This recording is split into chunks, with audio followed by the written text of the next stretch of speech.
Also to our right is the Mercer House.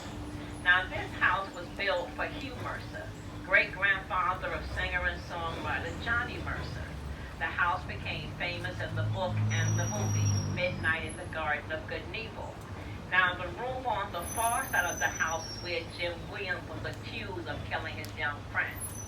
I used to say that's where he killed his young friend, but they told me I couldn't say that. But I saw the movie.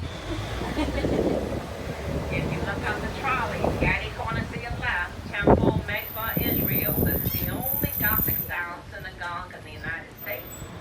The oldest Jewish congregation in the South, and the third oldest Jewish congregation in the U.S., Temple Mikvah Israel.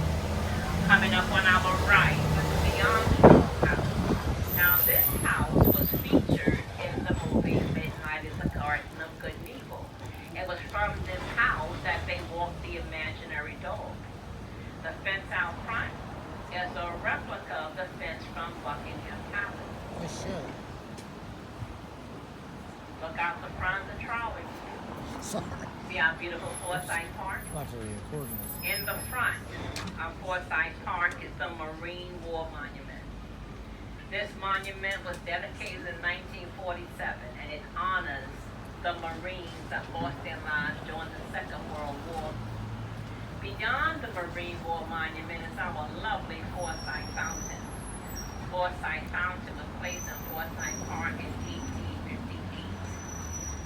Now, if you would, look once again to your right, you'll see the courtyard of the Armstrong House. Now, the Armstrong House started out as a college, and then became a law firm. Today it is the private residence of Mr. Kessler. He owns a few of the hotels here in Savannah, Mr. Kessler's private residence.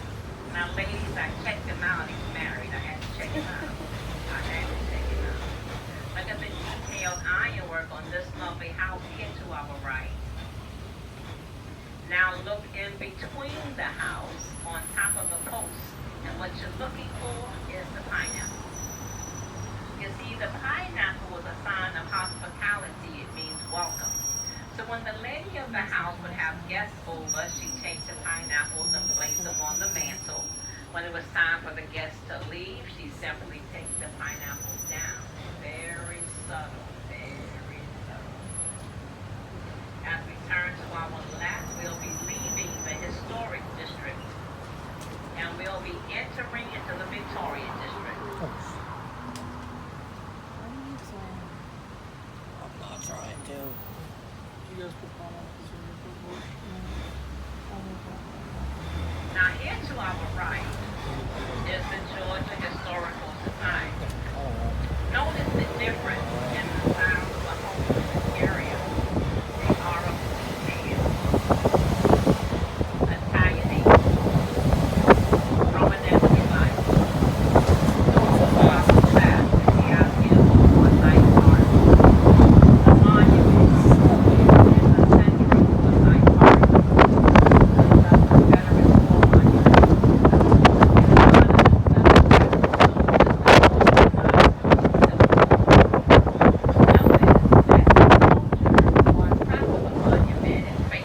North towards his enemy.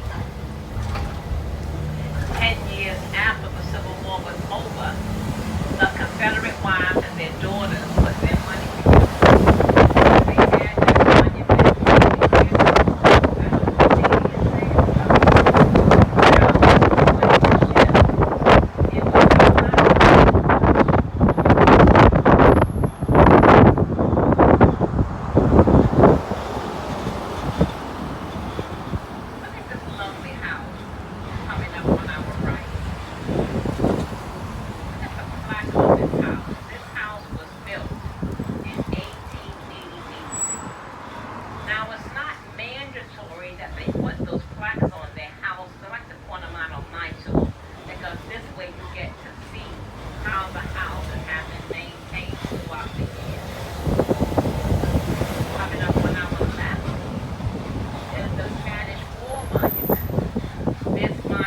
Honors the soldiers from that went to fight in Cuba in the Spanish-American War. We call that gentleman the hiker.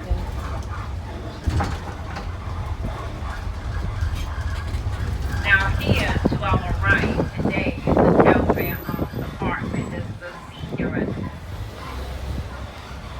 But if you look middle ways of this building and up top, you'll see this once was the Welfare Hospital.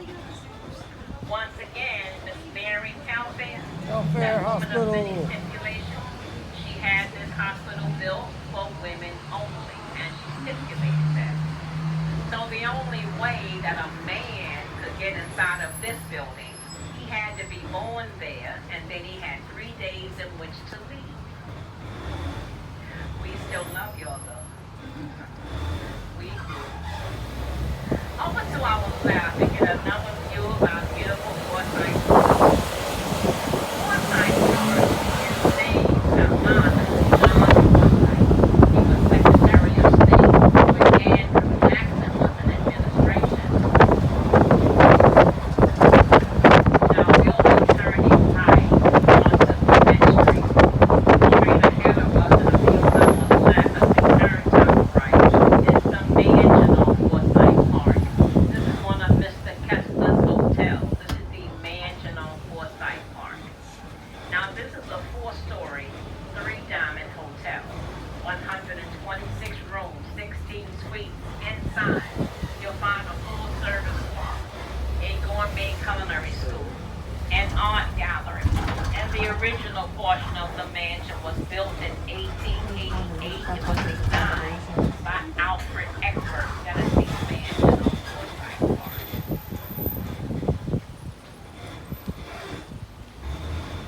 Now, as we get deeper into the historic district, if you would, notice the similarity of the houses around the square.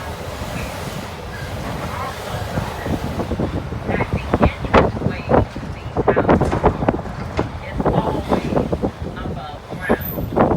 You're either going to find a single flight of stairs or you'll find the open-off staircases.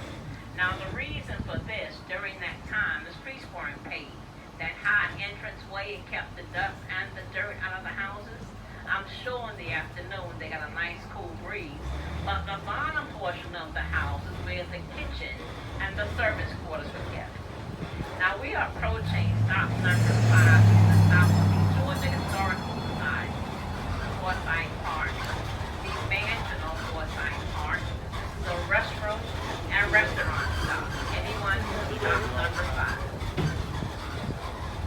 Here to our left is the original portion of the mansion on Forsyth Park. This portion of the mansion was built in